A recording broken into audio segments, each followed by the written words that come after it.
ఇంత ముఖ్యమైన గ్లూకోజే ఎక్కువైనా కష్టమే, తక్కువైనా కష్టమే. అదే మేము మాట్లాడుతుండేది గ్లూకోజ్ ఇంబ్యాలెన్స్. ఇది బ్యాలెన్స్డ్గా ఉంటే, సమతోలనంగా ఉంటే ఆరోగ్యము. ఎక్కువైనా తక్కువైనా రెండూ కష్టమే. అమృతమైన విషం అవుతుందంటారు ఎక్కువైతే. సో అలాగే మనకు శక్తి ఇచ్చే గ్లూకోజ్ కూడా ఎక్కువైతే మనకు రోగాలు వస్తాయి. సో ఈ గ్లూకోజు మన దేహంలో రక్తంలో అరౌండ్ 80 to 120 లోపల ఉంటాయి. అంటే మన HbA1c అనే లెవెల్లో అరౌండ్ 6 to 6.5 ఉంటే ఆరోగ్యంగా ఉన్నట్టు. డయాబెటీస్ పేషెంట్స్ ఎప్పుడు చెక్ చేస్తూ ఉంటారు, తినక ముందు ఎంత ఉంది షుగరు, తిన్న తర్వాత ఎంత ఉంది అనేది.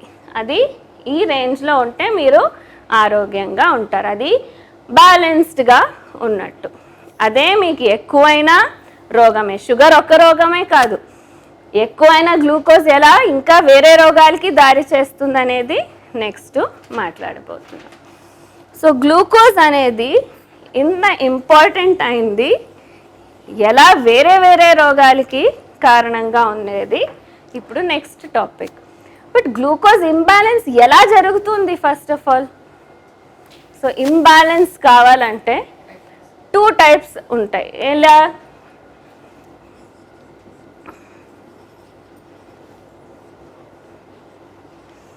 ఒకటి ఏముంది, ఇన్పుట్ అంటే మేము రోజు ఎంత ఆహారము, ఎలాంటి ఆహారము, ఎంత గ్లూకోజ్ని మన రక్తానికి పంప్ చేస్తున్నాము అనేది ఒక విషయం అయితే, ఇంకో విషయం ఏంటి, అవుట్పుట్ అంటే ఎంత గ్లూకోజ్ మేము వాడుతున్నాము. గ్లూకోజ్ మన జీవకోశాల లోపల వెళ్ళిన తర్వాత శక్తిగా మారింది, దాన్ని వాడాలి, మేము వాడి ఖర్చు చేయాలి, అప్పుడు మళ్ళా గ్లూకోజ్ మనకు అవసరం ఉంటుంది. కానీ ఇప్పుడు అందరూ ఎలా అయిపోయాము, ముందు per day average just 60-70 years back ఒక్క రోజులో ఒక్కరు నడుస్తునింది 18 kilometers. ఇప్పుడు ఏం పరిస్థితి, అందరూ చేతికి ఒక ఫిట్ బిట్ కట్టుకొనేస్తాం, కరెక్టా? అది ఏం లెక్క వేస్తుంది, ఎన్ని కిలోమీటర్స్ అని కాదు, ఎన్ని అడుగులు వేస్తున్నాం రోజుకి. ఓ నేను 2000 steps రీచ్ అయ్యాను ఈరోజు, ఓ నేను 3000 steps రీచ్ అయ్యాను ఈరోజు అని టార్గెట్ సెట్ చేసుకొని నడుస్తున్నాం. అది అచీవ్మెంట్ అనేలాగా ఉంది. అదే పనిగా నడిచట్లేదు, రోజు ఇటు అటు తిరిగేదంతా లెక్క వేసి 300, 400, 3000 అని లెక్క పెడుతున్నాం. సో ఎంత కాంట్రాస్ట్ సిచ్యువేషన్ అనేది ఇక్కడే అర్థమవుతుంది. సో ఇంటి నుంచి బయటికి వెళ్తే బండిలోనే వెళ్తాం, నడిచేది లేనే లేదు. కొంచెం శ్రమ వహించి చేసే పని ఏది చేయట్లేదు, అన్ని దానికి మెషిన్స్ ఉంది. మెషిన్స్ వాడండి, లేదని చెప్పట్లేదు, కానీ వ్యాయామం అనేది కూడా అంతే ముఖ్యం. సో ఇన్పుట్ ఎక్కువైంది, గ్లూకోజ్ లోడెడ్ ప్రోడక్ట్స్ తినేది ఎక్కువైంది, ఖర్చు చేసేది తక్కువైపోయింది, ఆల్మోస్ట్ చాలా చాలా చాలా తక్కువైపోయింది. సో రెండూ చేరినప్పుడు ఏమవుతుంది, ఈ గ్లూకోజ్ రక్తంలో ఎక్కువగా ఉండిపోయి మిగిలిపోయి మనకు ఎన్నో రకమైన రోగాలకి దారి చేస్తుంది. ఓకే, సో దీన్ని కరెక్ట్ చేసుకోవాలంటే ఏమి, ఫస్ట్ స్టెప్ అవుట్పుట్ని ఎక్కువ చేయాలి. Very simple. ఏం చేయాలి, రోజు అందరూ ఈజియెస్ట్ ఎక్సర్సైజ్, దేవుడు నేర్పించిన ఎక్సర్సైజ్, ఏ హంగామా మెషిన్లు ఇవి అవి లేకుండా చేయగలిగిన ఎక్సర్సైజ్ ఏంటి, వాకింగ్. అదే మన షెడ్యూల్లో నెక్స్ట్ ప్రోగ్రామ్. సో ప్రశ్న వచ్చేది ఏమంటే, ఎంతసేపు వాక్ చేస్తే మంచిది, ఎలా వాక్ చేస్తే మంచిది, ఎప్పుడు వాక్ చేస్తే మంచిది. సో ఈ మూడిటికి నేను ఇప్పుడు మీకు ఆన్సర్ ఇవ్వాలి. So first question, how long should we walk? Around 1.5 hour per day.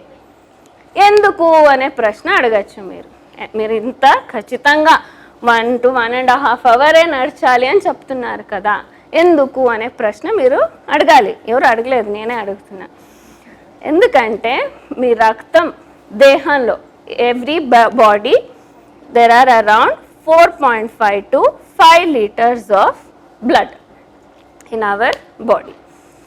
So 15 minutes మీరు నడిచినప్పుడు ఏమవుతుంది, 1 liter బ్లడ్లో ఉన్న గ్లూకోజ్ అంతా వాడతాం. సో మొత్తం 5 liters ఉంటే 15 minutes into 5. సో మీరు 1 hour 1/4 hour నడిచినప్పుడు మొత్తం మీ దేహంలో ఉన్న గ్లూకోజ్ అంతా ఖర్చు చేస్తారు. సో అప్పుడేమవుతుంది, మీ ప్రతి ఒక్క జీవకోశం నాకు ఇంకా గ్లూకోజ్ కావాలి అనే ఆ నెగటివ్ పొటెన్షియల్ క్రియేట్ చేస్తారు. అప్పుడు మీరు ఆహారం తిన్నప్పుడు ఆ డైజెషన్ అయిన తర్వాత వచ్చే గ్లూకోజ్ వాడేదానికి ఒక దారి ఉంటుంది. సో రోజు 1 to 1.5 hour నడిచేది ideal. Okay, so next question ఏముంది, ఎప్పుడు నడచాలి, వెన్.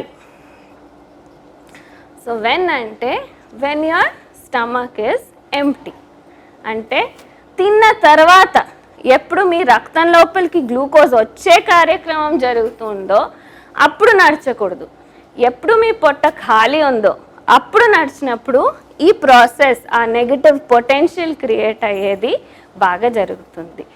తిన్న తర్వాత నడిచేది జస్ట్ డైజెషన్ బాగా అయ్యేదానికోసం అటు ఇటు 10-15 నిమిషాలు నడిస్తే పొట్ట బరువు కాకుండా డైజెషన్ బాగా జరిగేలాగా ఉంటుంది. దాన్ని ఏమంటాము, స్ట్రాల్ అంటాం. అంటే అది ఎక్సర్సైజ్ కాదు, just for easing your digestion. ఎక్సర్సైజ్గా, వ్యాయామంగా ఎప్పుడు నడచాలి, ఎంప్టీ స్టమక్, అంటే అట్లీస్ట్ మీరు తిన్న తర్వాత 4-5 గంటలు అయితే మంచిది. So best time would be early morning. రాత్రి తినింటారు, రాత్రంతా హోల్ నైట్ డైజెషన్ జరిగింటుంది, పొద్దున్న లేచి వాకింగ్ చేస్తే బెస్ట్. బట్ ఐడియల్ కండిషన్ అందరికీ ఉండదు. పొద్దున్న లేచిన వెంటనే ఆఫీస్ వెళ్ళాలి, స్కూల్కి పంపించాలి పిల్లల్ని, ఏదో పనులు ఉంటాయి. సో అప్పుడు లంచ్ మీరు 1 o'clock తింటే ఈవినింగ్ 5:30-6 టైంకి నడిచినా మంచిదే, no problem. Okay, so either early morning or evening you can walk. At least 3 to 4 hours after your food you can start walking. Next question ఏమన్నా ఎలా నడచాలనేది. సో చాలామంది బ్రిస్క్ వాక్ చేయాలి, ఫాస్ట్గా వాక్ చేయాలి, పార్క్లో ఉండే వాళ్ళందరికంటే నేనే ఫాస్ట్గా వాకింగ్ చేయాలనుకుంటే అది నిజం కాదు. It's not necessary. మీకు ఫాస్ట్ వాకింగ్ కంఫర్టబుల్ ఉంటే చేయండి, తప్పు లేదు. కానీ అదే పనిగా నేను తొందరగా నడచాలి అనుకొని సగం అంటే ఈ 1 గంట చేసి అలసిపోయి కూర్చొనేస్తే లాభం లేదు. Duration is more important than the speed. So ఏ స్పీడ్ కంఫర్టబుల్లో మీకు ఆ స్పీడ్లో నిదానంగా హాయిగా మనసుకి కూడా మీకు ఆనందం వచ్చేలాగా రోజు ఎంత టైమో నడిచేది చాలా ముఖ్యం. సో చాలామంది అంటారు, నేను ఏరోబిక్స్ చేస్తాను, నేను జిమ్కి వెళ్తాను, నేను స్విమ్మింగ్ చేస్తాను, నేను యోగా చేస్తాను, అవి చేస్తే చాలు కదా అని. బట్ మనిషికి ఈ బాడీ స్ట్రక్చర్కి సహజమైన యోగా ఏది అంటే అది వాకింగ్. సో మేము యోగా చేసినప్పుడు రేపు చూడొచ్చు మీరు, బకాసన అని ఉంటుంది, లేకుంటే మయూరాసన ఉంటుంది, గరుడాసన ఉంటుంది. ఇలా ఒక్కొక్క పక్షి ప్రాణి పైన దాన్ని లాగా చేసే ఆసనాలు ఉంటాయి. మనుష్యుడి ఆసన ఏది యోగాలో? సహజమైన యోగా మనుష్యుడికి వాకింగ్ అనేది. సో మన బాడీ స్ట్రక్చర్ ఉండేది వాకింగ్ కోసము. వాకింగ్ చేసి మీకు ఇంకా వేరేవన్నీ చేసేదానికి టైం ఉందా, చేయండి, నో ప్రాబ్లం. బట్ నేను అది చేస్తున్నానని వాకింగ్ ఆపేస్తే మీ బాడీకి ఐడియల్ ఎక్సర్సైజ్ దొరకట్లేదు. క్యాలరీస్ కౌంట్ చేస్తే బర్న్ కావచ్చు, but it's not just the calories we're talking about అంగానికి సమానంగా వ్యాయామం జరిగేది, ప్రతి ఒక్క మజిల్ మీ బాడీలో ఎక్సర్సైజ్ అయ్యి దేనికి స్ట్రెయిన్ కాకుండా ఉండేది వాకింగ్ చేసినప్పుడు. Okay, so that is the importance of walking.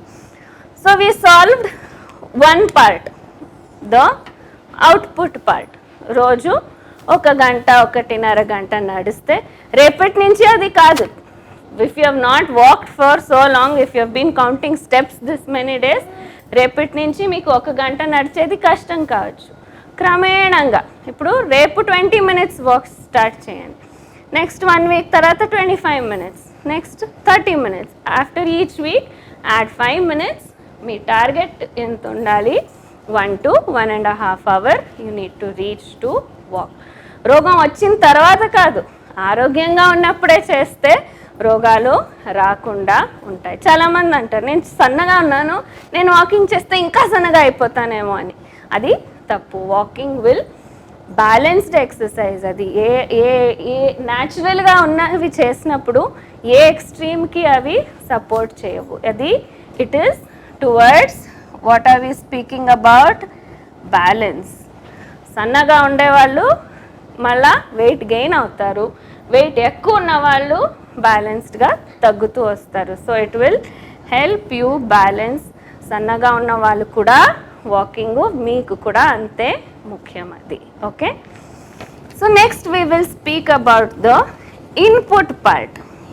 ఏ రకంగా మనము తింటుండే ఆహారం వల్ల గ్లూకోజ్ ఇంబ్యాలెన్స్ దేహంలో సృష్టి చేస్తున్నాము అనేది. ఆల్రెడీ డయాబెటీస్ ఉండి గ్లూకోజ్ ఎక్కువ ఉండి మీరు దాన్ని మొత్తం ఖర్చు చేయాలంటే అని అడుగుతున్నారు.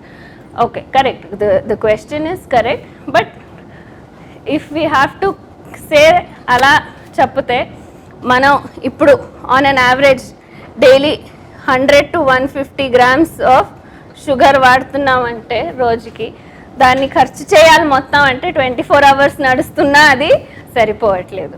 So we have to balance the input and output.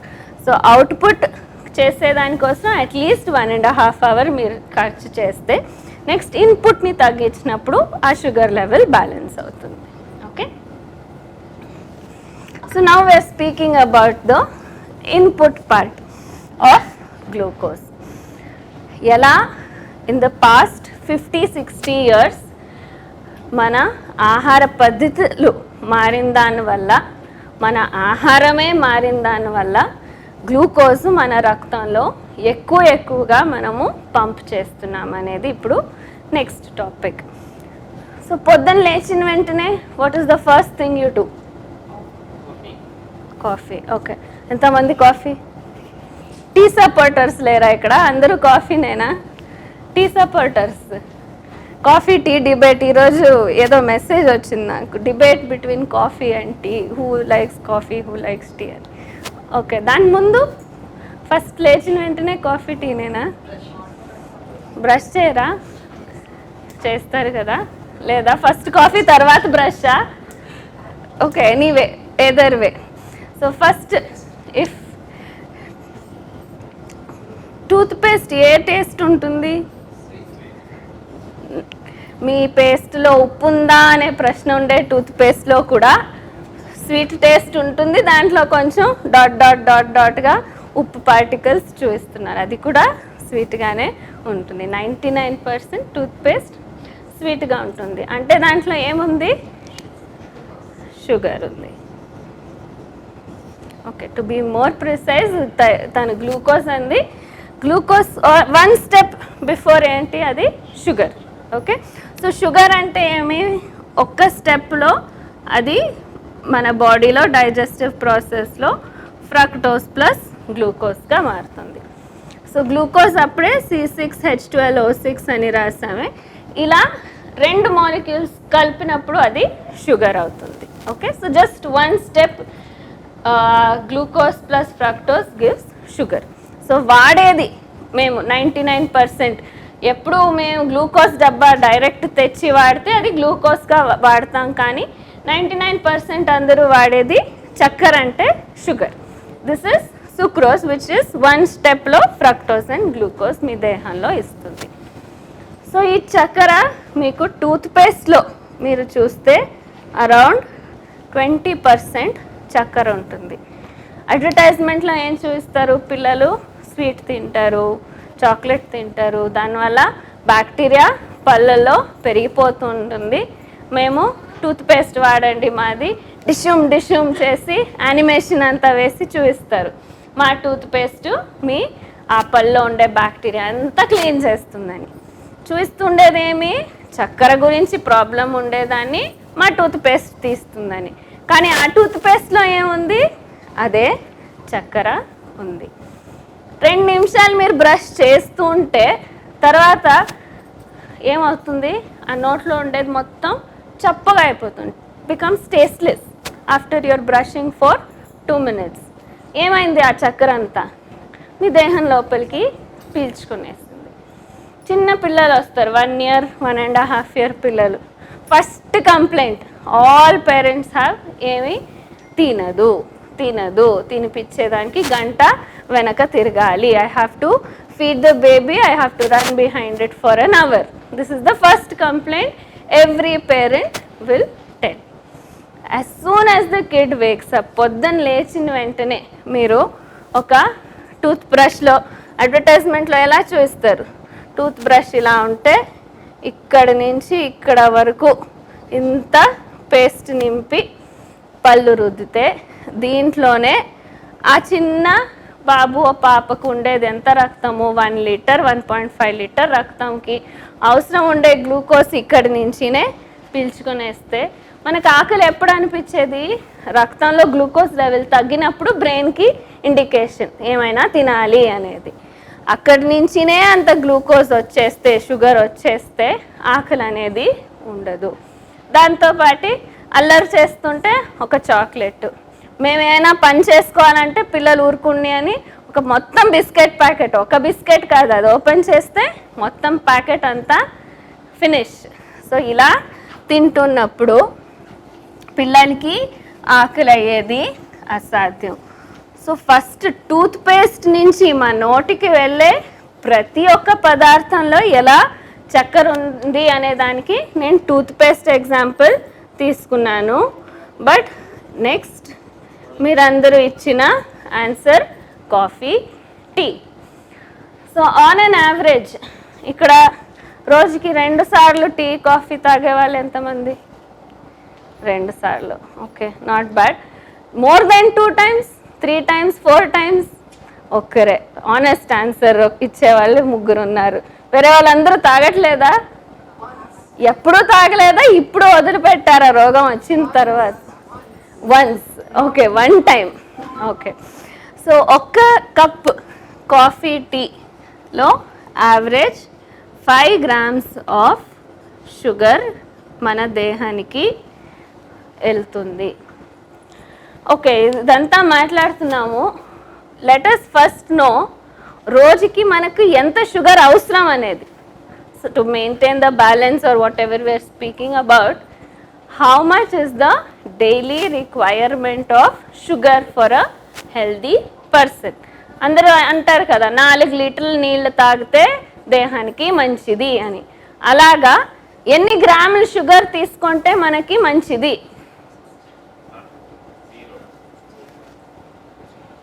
Answer is 0. అంటే ఏంటి? ఆరోగ్యంగా ఉండాలంటే చక్కెర రూపంలో మేము వాడాల్సిండేది ఎంత? 0. మనకు ఆరోగ్యంగా ఉండేదానికి అవసరం ఉన్న పదార్థమే కాదు ఏమి, ఈ చక్కెర. గ్లూకోజ్ అవసరము. ఆ గ్లూకోజ్ మనకు ఆహారం ద్వారా వచ్చి డైజెషన్ మొత్తం జరిగి లాస్ట్లో రిలీజ్ అవ్వాల్సిన పదార్థము గ్లూకోజ్. కానీ చక్కెర తిన్నప్పుడు ఏమవుతుంది? వితిన్ 1 minute నేను చెప్పాను ఒకే స్టెప్, అది రక్తం లోపలికి గ్లూకోజ్గా మారి చక్కని ఒకేసారి గ్లూకోజ్ షూటప్ అవుతుంది. సో ఇది అవసరం లేని పదార్థం చక్కెర. కానీ ప్రతి సంవత్సరం పోటీపడి అందరూ ప్రొడక్షన్. మహారాష్ట్ర ఈ సంవత్సరం అన్ని స్టేట్స్లో హైయెస్ట్ ప్రొడక్షన్ షుగర్ కేన్ అని డిక్లేర్ చేస్తారు. నెక్స్ట్ ఇయర్ కర్ణాటక మేము మీకంటే ఇంకో 1 మిలియన్ టన్నులు ఎక్కువ పెంచామంటారు. నెక్స్ట్ యూపీ మేము ఎక్కువ పెంచామని. ఇలా మన దేశంలో అయితే ఇంకా బ్రెజిల్ భారతదేశం కంటే ఎక్కువ పెంచాము అని వాళ్ళు ఇంకా ఆనందంగా చెప్పుకుంటున్నాం. దేనికోసం పెంచుతున్నాం ఇంత చెరుకు?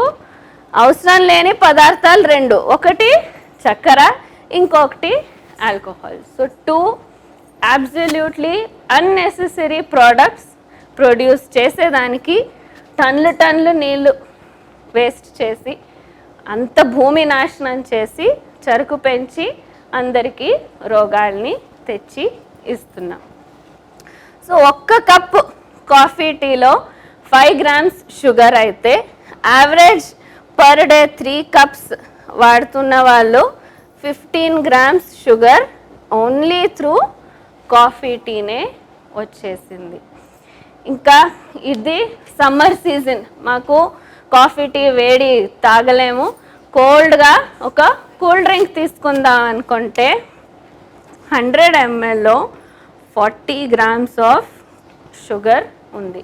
అది బ్లాక్ కలర్లో ఉండొచ్చు, ఆరెంజ్ కలర్లో ఉండొచ్చు, వైట్ కలర్లో ఉండొచ్చు, doesn't matter. The sugar is 40% of చక్కెర మీకు ఒక 100 ml కూల్ డ్రింక్లో ఉంది.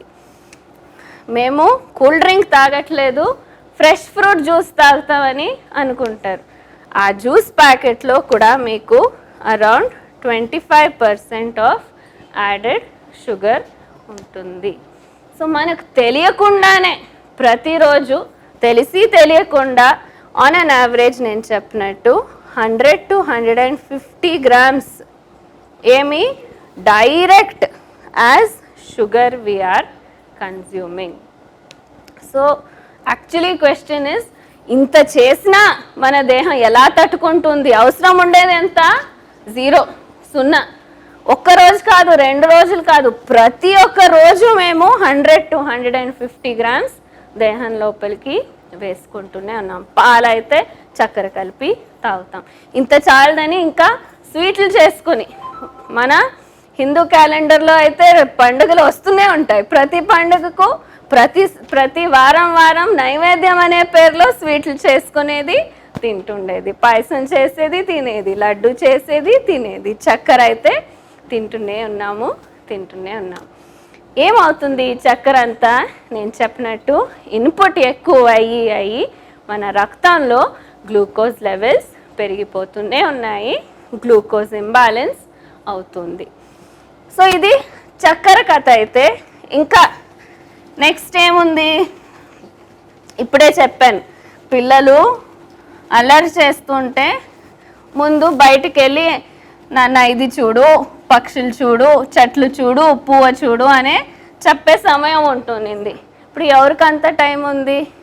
లేదు. టీవీ వేస్తారు, కూర్చోబెడతారు, ఫోన్లో కార్టూన్ పెడతారు, చేతిలో ఒక బిస్కెట్ ప్యాకెట్ ఇస్తారు. ఆ బిస్కెట్లో ఏముంటుంది? What is biscuit made of? Maida, sugar,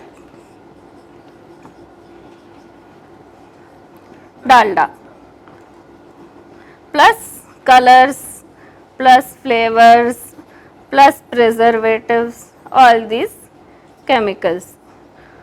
రుచికి ఒకటి, రంగుకి ఒకటి, అది ఎక్కువ రోజులు ఉండేదానికి ఒకటి, అన్నీ కలిపి 3-4 రకాలైన కెమికల్స్ వేసి, మైదా, చక్కెర, డాల్డా వేసి, ఒక్కటైనా మంచి పదార్థం కనిపిస్తుందా దీంట్లో?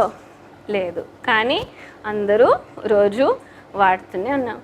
తినద్దండి అంటే మరి సాయంత్రం ఏం చేసేది? ఈవినింగ్ కొంచెం స్నాక్స్ ఏమైనా కావాలి కదా, బిస్కెట్ లేకుండా ఎలా? పొద్దున కాఫీ టీ తీసుకుంటుంటే గ్యాస్ట్రిక్ అవుతుంది మనకు. సో డాక్టర్ దగ్గర వెళ్తే డాక్టరే చెప్పారు ఎంప్టీ స్టమక్లో కాఫీ టీ తీసుకోకూడదు, కొంచెం ఏమైనా తిని ఫస్ట్ తర్వాత కాఫీ టీ తాగండి అని డాక్టర్ చెప్పారు. సో మేమేం చేస్తాము? బిస్కెట్ తీసుకొని ఆ కాఫీ టీలోనే అద్దేసి ముంచేసి దాంతోనే తీసుకొనేస్తాము. ఇది అలవాటు అయిపోయింది కదా అని చెప్తారు. అది ఏ బిస్కెట్ అయినా ఉన్ని మీరు ఏమి ఇప్పుడు దాంట్లో కూడా ఏవో రకాలు వచ్చాయి. మల్టీగ్రెయిన్ బిస్కెట్లు, whole wheat with added bran, అంటే మైదాగా చేసి దానిలో మళ్ళీ పొట్టు వేసి మీకు బిస్కెట్ తయారు చేసి ఇస్తామని. సో షుగర్ గురించి మాట్లాడాము. ఈ మైదా అనేది ఏమి, దేంతో చేసింది మైదా? వాట్ ఈజ్ మైదా? ఈ ప్రశ్న ఎందుకు ఇంపార్టెంట్ అయిందంటే, వెరీ ఇంపార్టెంట్ క్వశ్చన్ ఎందుకైందంటే, నా దగ్గర ఒక పేషెంట్ వచ్చింది, 2.5-3 year old సన్ బాయ్. తనకు వాడికి గాల్ బ్లాడర్లో స్టోన్స్ ఉన్నాయని, 3-4 రాళ్ళు ఉన్నాయి గాల్ బ్లాడర్లో. డాక్టర్ దగ్గర వెళ్తే సర్జరీ చేసి తీసేస్తామన్నారు. ఏమి గాల్ బ్లాడర్ రాళ్ళు తీయరు, మొత్తం గాల్ బ్లాడర్నే తీసేయాల్సి వస్తుంది. ఉట్టి రాళ్ళని తీసేయడానికి కాదు, సాధ్యం లేదు. తీసినా మళ్ళీ వస్తూనే ఉంటాయి రాళ్ళు అనేసి గాల్ బ్లాడర్ మొత్తం తీసేస్తారు. సో వాళ్ళ అమ్మ నాన్న 3 సంవత్సరాలే అబ్బాయికి, ఇంకా మొత్తం చాలా లాంగ్ లైఫ్ ఉండాలి, సో ఇప్పుడే సర్జరీ వద్దు, మీరు మందులు ఇచ్చి సరి చేస్తారా అని పిలుచుకొచ్చారు. సో మేమేమన్నాము, చేయొచ్చు, మందులతో ఉండే రాళ్ళని కరిగించవచ్చు. Already formed stones, we have medicines, good medicines in homeopathy and ayurveda. There are a lot of medicines, we can dissolve the stones. మళ్ళీ రాకుండా ఎలా చూసుకోవాలి? రోజు ఇక్కడ కరిగిస్తుంటే అక్కడి నుంచి మీరు యాడ్ చేస్తుంటే ఏం లాభం లేదు, రాళ్ళు అలాగే ఉంటాయి. సో మీరు ఆ రాళ్ళు క్యూర్ చేసుకోవాలంటే ఏ పదార్థాల నుంచి ఆ రాళ్ళు ఫార్మ్ అవుతున్నాయో దాన్ని ఆపాలి అని చెప్పాము. సో ఆవిడకి ఏమేమి చెప్పాము? బియ్యము, గోధుమలు, పాలు, చక్కెర, గుడ్లు, మాంసం ఆపండి అని చెప్పాము. సో ఆడేం చేసింది, ఇంటికి వెళ్ళి రోజు ముందు చపాతీ, గోధుమ పిండితో చపాతీ చేసుకొని తినేవాళ్ళంట. ఆపేసింది. వాళ్ళు చేసుకున్నారు ఇంట్లో చపాతీలు గోధుమ పిండితో, వాళ్ళ బ్రదరు, సిస్టరు, వాళ్ళ అమ్మ నాన్న అందరూ తింటున్నారు. కానీ ఆ బాబుకు మాత్రం, ఆ 2.5-3 year old చైల్డ్ ఎవరికి గాల్ బ్లాడర్ స్టోన్ ఉందో అబ్బాయికి మాత్రమే మైదా పిండి తెచ్చి రొట్టెలు కాల్చి పెట్టిందంట రోజు 3 నెలలు. 3 నెలల తర్వాత వచ్చింది, మీరు ఏం చేస్తున్నారమ్మా, సరిగ్గా చేయలేదా అంటే, చేశానండి, గోధుమలు ఒక్కరోజు కూడా అయ్యలేదు, నేను మైదాతోనే చేసి పెట్టాను అబ్బాయికి అని చెప్పింది. ఎందుకు చెప్తున్నాను, మనకు ఇంత కూడా అర్థం కావట్లేదు, మనం తింటుండే ఆహారం దేని నుంచి వస్తుంది అనేది మనకు అంత కూడా తెలియదు. It's not just her, lot of the people don't know what maida is. మైదా అంటే ఏమి? గోధుమ పిండి, వీట్ ఫ్లోర్, దీంట్లో కొంచెం రంగు ఎర్రగానో బ్రౌన్గానో ఉంటుంది, అది మనకు ఇష్టం లేదు. అన్నీ తెల్లగా ఉంటేనే మనకు ఇష్టము. పాలు తెల్లగా ఉండాలి, బియ్యంలో ఎర్ర బియ్యం ఇష్టం లేదు, పాలిష్ చేసి తెల్లగా ఉండాలి. మన చర్మం కూడా నల్లగా ఉంటే ఇష్టం లేదు, ఫెయిర్నెస్ క్రీమ్ పట్టించుకొని తెల్లగా కనిపించాలి. అలాగే గోధుమ పిండిలో కొంచెం నారు, పీచు పదార్థం ఉండి అది బ్రౌన్గా ఉంటే మనకు బాగుండదని దాన్ని మైదా పిండిగా పాలిష్ చేస్తారు, బ్లీచ్ చేస్తారు. అంటే ఎలా బాత్రూమ్ టైల్స్ రంగు వస్తే బ్లీచింగ్ పౌడర్ వేసి బ్లీచ్ వేసి తెల్లగా అవుతాయో అలాగే గోధుమ పిండిని ఒక కెమికల్ వాడతారు. ఏమది? అలోక్సేన్ అనే ఒక కెమికల్. ఈ కెమికల్ వాడి గోధుమ పిండిని మైదాగా తయారు చేస్తారు. మైదా నుంచి ఏమేమి చేస్తాం? బిస్కెట్లు మాత్రమే కాదు, ఈ పూరీలు, ఈ కుల్చా, రోటీ, పరాఠా, సమోసా, బ్రెడ్, బేసికలీ బేకరీలో దొరికే ప్రతి పదార్థము, నూడిల్స్, ఇన్స్టెంట్, ఇవన్నీను చేసేది ఈ మైదాతోనే. సో ఈ అలోక్సేన్ అనే కెమికల్ ఎందుకు నేను స్ట్రెస్ చేసి చెప్తున్నానంటే, అలోక్సేన్ అనేది ఇంకో దానికి ఉపయోగపడుతుంది మెడికల్ ఫీల్డ్లో. ఏమది? ఇప్పుడు కరోనాకి నేను ఒక మందు కనిపెట్టాను అనుకోండి,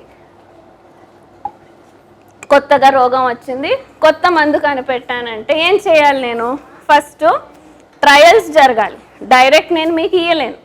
ఫస్ట్ ట్రయల్స్ జరిగి, వ్యాక్సిన్ కూడా మన వరకు వచ్చేదాని వరకు ఎంత టెస్టులు జరిగాయి? ఫస్ట్ పశువుల పైన, ప్రాణుల పైన చేసి టెస్టు, తర్వాత కంట్రోల్డ్ గ్రూప్లో చేసి, తర్వాత పబ్లిక్కి ఇస్తారు.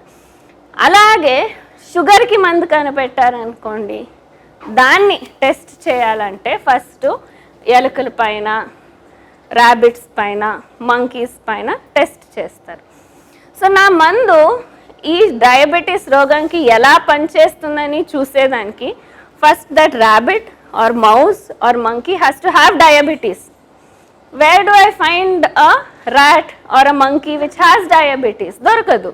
సో ఏం చేస్తారు, ఇదే అలోక్సేన్ అనే కెమికల్ని ఒక వారం ఇంజెక్షన్ ఇస్తే అంతే చాలు, ఆ rabbit, mouse, dog, monkey whatever ఏం చేస్తుంది, అప్పుడే డైజెస్టివ్ ట్రాక్ డ్రా చేసినప్పుడు ఒక అంగం డ్రా చేసాం. ఏమది? మేధు జీరక అంగం, ప్యాంక్రియాస్. గుర్తుందా? నియర్ ద ఇంటెస్టైన్స్ వచ్చే ముందు ఇటు ఒక లీఫ్ షేప్లో డ్రా చేశాను. ఈ అలోక్సేన్ అనేది డైరెక్ట్గా వెళ్ళి ఆ ప్యాంక్రియాస్లో ఉండే బీటా సెల్స్ని నాశనం చేస్తుంది. సో ఇలాంటి పదార్థం ఒక వారం ఇస్తే చాలు, ఆ యానిమల్కి డయాబెటీస్ వచ్చేస్తుంది. తర్వాత నేను నా మందుని దానిపైన ప్రయోగం చేసుకోవచ్చు. అలాంటి పదార్థాన్ని మేము ఆ ఇంజెక్షన్ ఇచ్చే డోస్లో కాకుండా ఉన్నా ప్రతిరోజు బిస్కెట్ గానో, నూడిల్స్ గానో, సమోసా గానో, పరాఠా గానో ప్రతిరోజు కొంచెం కొంచెం కొంచెం కొంచెం వాడుతుంటే ఏమవుతుంది, మన మేధుజీరక అంగం రోజు రోజు కొన్ని బీటా సెల్స్ నాశనం అయిపోతూనే ఉన్నాయి. ఈ మేధుజీరక అంగం ఎందుకంత ఇంపార్టెంటు? ఈ బీటా సెల్స్ ఏం రిలీజ్ చేస్తాయి? ఇన్సులిన్ అనే దాన్ని రిలీజ్ చేస్తాయి. షుగర్ పేషెంట్స్ ఎవరైనా ఉంటే తెలిసి ఉంటుంది, ఇన్సులిన్ ఇంజెక్షన్ తీసుకుంటూ ఉంటారు. ఎందుకంటే మీ మేధుజీరక అంగం నుంచి రావాల్సిన ఇన్సులిన్ సరిగ్గా రావట్లేదని బయట నుంచి ఇంజెక్షన్ ద్వారా తీసుకుంటూ ఉంటాం. ఈ ఇన్సులిన్ ఎందుకంత ముఖ్యం అంటే, అప్పుడే నేను చెప్పాను, రక్తంలో గ్లూకోజ్ ఉంటుంది. ఈ రక్తంలో ఉండే గ్లూకోజ్ మన జీవకోశం లోపల వెళ్ళి అది స్ప్లిట్ అయ్యి మనకు శక్తి ఇస్తుందని. రక్తంలో ఉండే గ్లూకోజ్ జీవకోశం లోపల వెళ్ళాలంటే ఈ జీవకోశంకి తలుపులు ఉంటాయి, అవన్నీ లాక్ చేసి ఉంటాయి. ఆ లాక్ తీయాలి, అప్పుడే గ్లూకోజ్ జీవకోశం లోపల వెళ్ళేదానికి సాధ్యమవుతుంది. ఆ లాక్ వేసిన దానికి కీ ఏంటి అంటే ఈ ఇన్సులిన్. ఇన్సులిన్ ఉంటేనే గ్లూకోజ్ జీవకోశం లోపలికి వెళ్తుంది, లేకుంటే రక్తంలోనే ఉంటుంది. గ్లూకోజ్ లోపలికి వెళ్తేనే అది శక్తిగా మారేది. Only then we use that glucose, we burn that glucose to get energy. So if there is no beta cells, there is no insulin, we cannot use the glucose. Glucose వస్తుంది రక్తానికి, కానీ దానికి వాడే శక్తి మనకు లేకుండా పోతుంది ఇన్సులిన్ లేకుండా ఉంటే. సో ప్రతిరోజు మేము మైదా వాడినప్పుడు మన బీటా సెల్స్ పైన అది ప్రభావం పడుతుంది. ఎందుకంటే దాంట్లో అలోక్సేన్ అనే కెమికల్ ట్రేసెస్ కొంచెమైనా మిగిలి ఉంటుంది. ఫస్ట్ ఆఫ్ ఆల్ గోధుమ పిండే మంచిది కాదు, next will speak about that. దాంతోపాటు ఈ కెమికల్స్ అలోక్సేన్ అనేది మన మేధోజీరక అంగం పైన అలా డ్యామేజ్ చేసేదాని వల్లనే చిన్న చిన్న పిల్లలు 10 years, 12 years, 15 years లోపల టైప్ 1 డయాబెటీస్ మాట్లాడట్లేదు నేను, పిల్లలకి వచ్చే డయాబెటీస్ని టైప్ 1 డయాబెటీస్ అంటారు. టైప్ 2 డయాబెటీస్ అంటే 60 years, 65 yearsకి ముందు వస్తున్నింది. ఇప్పుడు అదే డయాబెటీస్ పెద్దవాళ్ళకి వచ్చే డయాబెటీస్ 10 year, 15 year old చిల్డ్రన్కి వస్తుంది. ఒక ముఖ్యమైన కారణము మనము వాడుతుండే మైదా అనేది అర్థం చేసుకోవాలి. So input of glucose excess గురించి మాట్లాడుతున్నాము, దాంట్లో చక్కెర గురించి మాట్లాడాము, అలాగే మైదా గురించి మాట్లాడాము.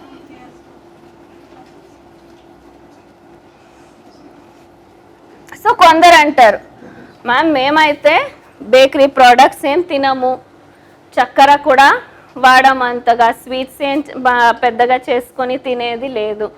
రోజు ఇంట్లోనే మామూలుగా ఆహారం వండుకొని తింటున్నాం, కానీ మాకు కూడా రోగం వచ్చిందే, షుగర్ వచ్చిందే, బీపీ వచ్చిందే, ఎందుకు అనే ప్రశ్న వస్తుంది. మీరు ఇదంతా చెప్పారు, సరే షుగర్ నుంచి గ్లూకోజ్ లెవెల్ పెరుగుతుంది, మైదా నుంచి కూడా మా ప్యాంక్రియాస్ డ్యామేజ్ కావచ్చు, మేము ఇవేమి తినము, ఇంట్లో చక్కగా అన్నము చారు చేసుకుంటాం, పప్పు చేసుకుంటాం, తింటున్నాము, రోజు లేకుంటే చపాతీలు చేసుకుని తింటున్నాము, మామూలుగా ఉప్మా ఇడ్లీ చేసుకొని తింటున్నాం, అయినా రోగాలు వస్తున్నాయే అనే ప్రశ్న చాలామందికి వస్తుంది. సో దానికి ఆన్సర్ ఏంటంటే, అందరూ ప్రపంచం అంతా సెలెక్ట్ చేసుకొని ముఖ్యంగా వాడుతున్న గ్రెయిన్స్ అంటే మెయిన్ కార్బోహైడ్రేట్ సోర్స్ ఏంటి? Wheat or rice. వేరే వేరే రూపాలు, వేరే వేరే పేర్లు. మీరు చైనాకి వెళ్తే గోధుమలు కానీ బియ్యంతో కానీ నూడిల్స్గా చేసుకొని నూడిల్స్ తింటారు.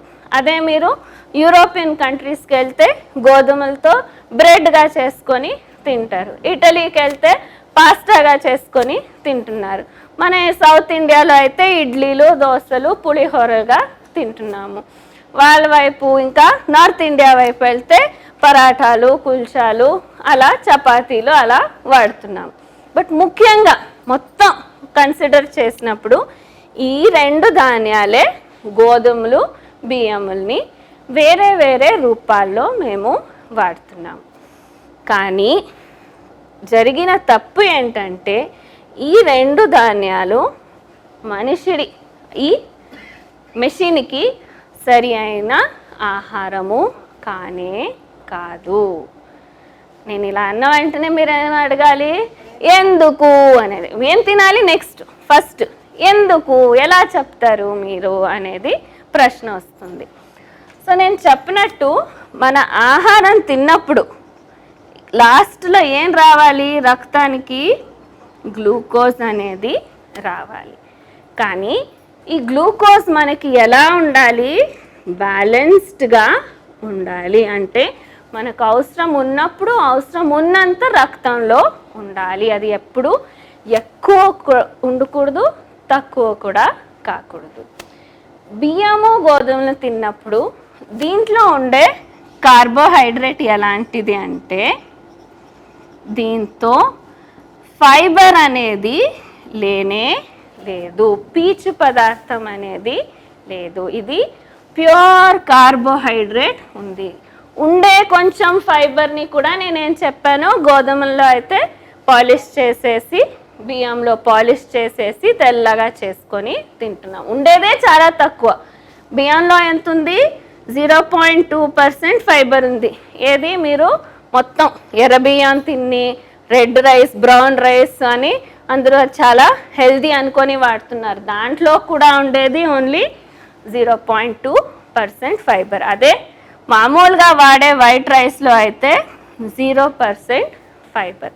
తీసుకుంటే మన జవారీ గోధుమలు అంటే భారతదేశంలో నాటి గోధుమలు తీసుకుంటే దాంట్లో 1.2% ఫైబర్ ఉండింది.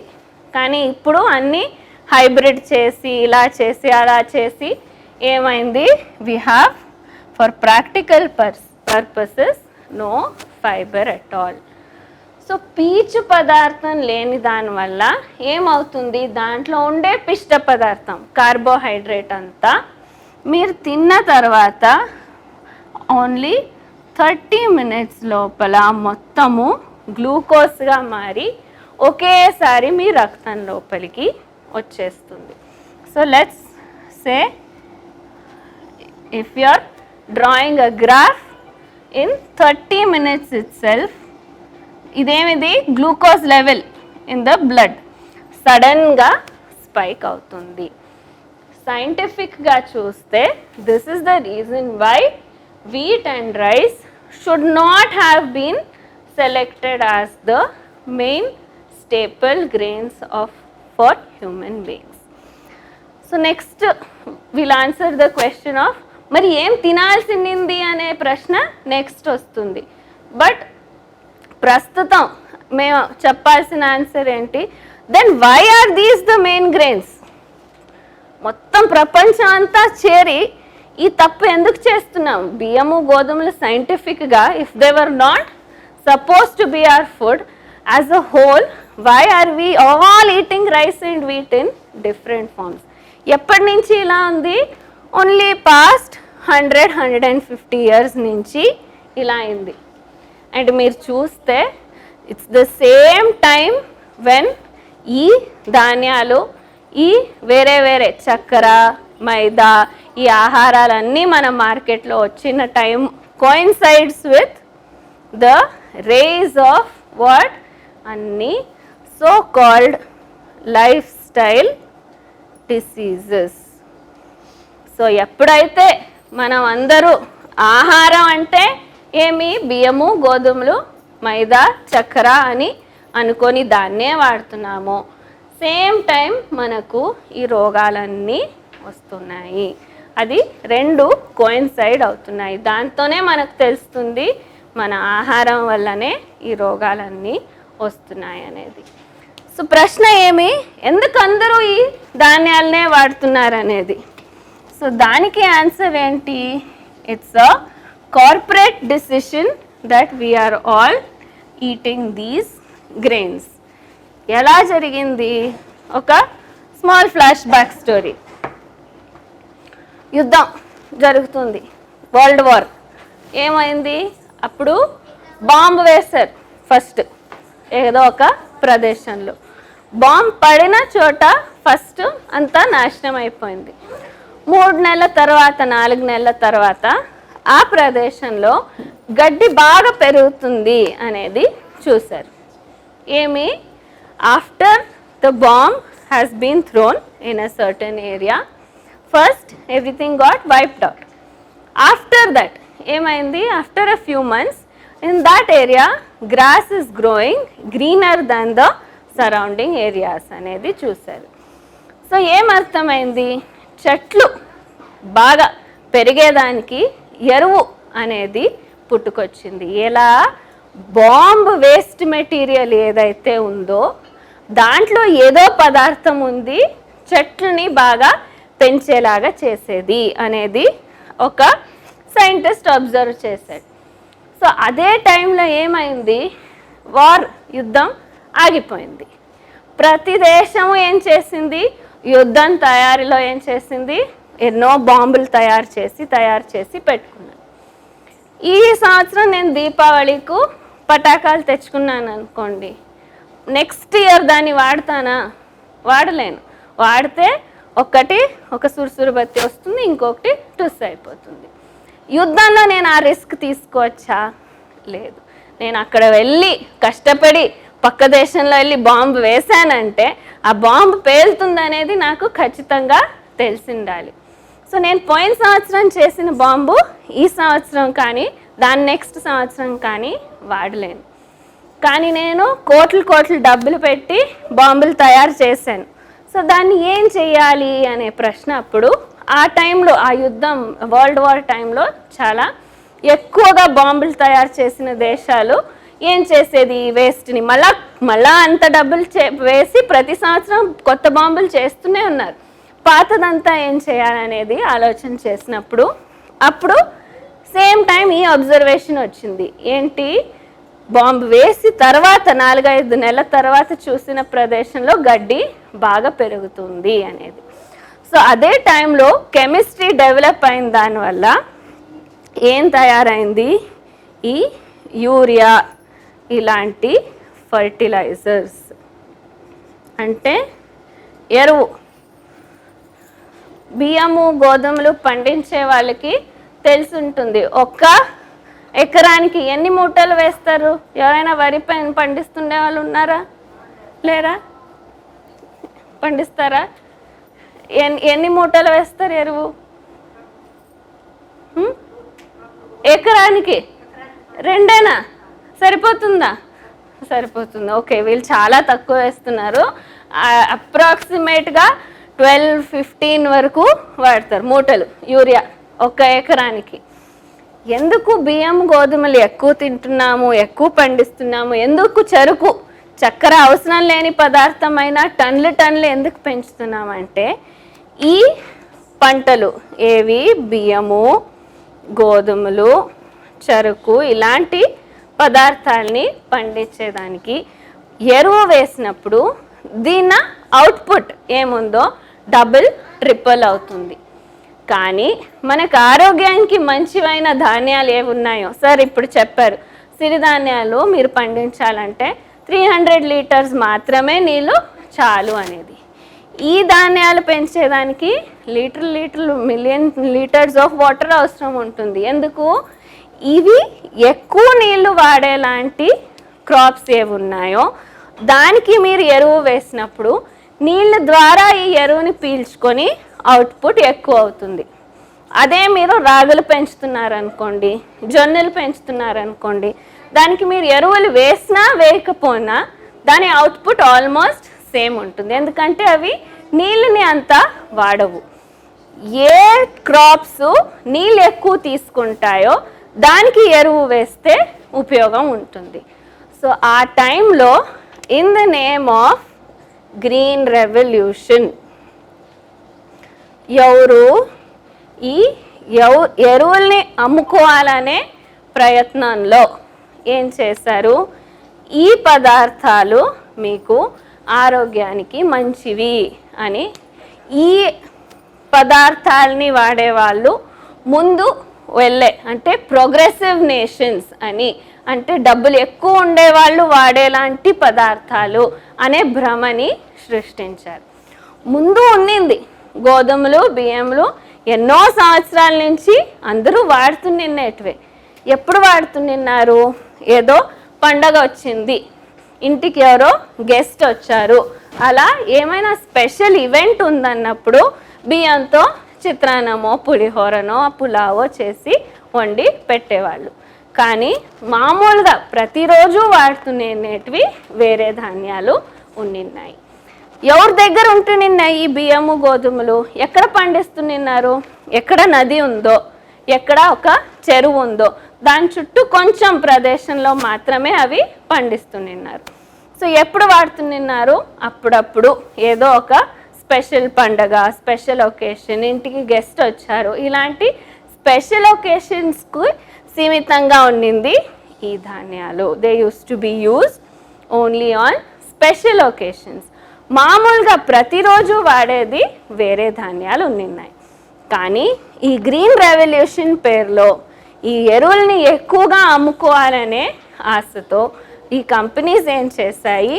ఇవి వాడితే మీకు స్టేటస్ ఉన్నట్టు, ఇవి వాడితే మీకు మంచిది అనే ఒక భ్రమ సృష్టించి ప్రతి ఒక్కరూ 3 పూట్ల ఇవే పదార్థాలని వాడేలాగా క్రమేణంగా అయిపోయింది. ఎంతవరకు అయిందంటే దీన్ని తినద్దండి అంటే మరి ఇంకేం తినాలి అనే ప్రశ్న వచ్చింది. అంటే మిగిలినటువన్నీ మన పిక్చర్ నుంచినే ఎరేజ్ అయిపోయాయి. We have completely forgotten what else can be food for us అనేది మర్చిపోయేంత మేము ఎందుకు వీళ్ళు లాభాలు చేసుకునే దానికోసం ఆ వార్ మెటీరియల్ వాళ్ళకి ఫ్రీ, బాంబ్స్ వేస్ట్ అయింది, ఫ్రీగా వస్తుంది రా మెటీరియల్, దాన్ని కొంచెం ఖర్చు పెట్టి ఎరువుగా మార్చారు.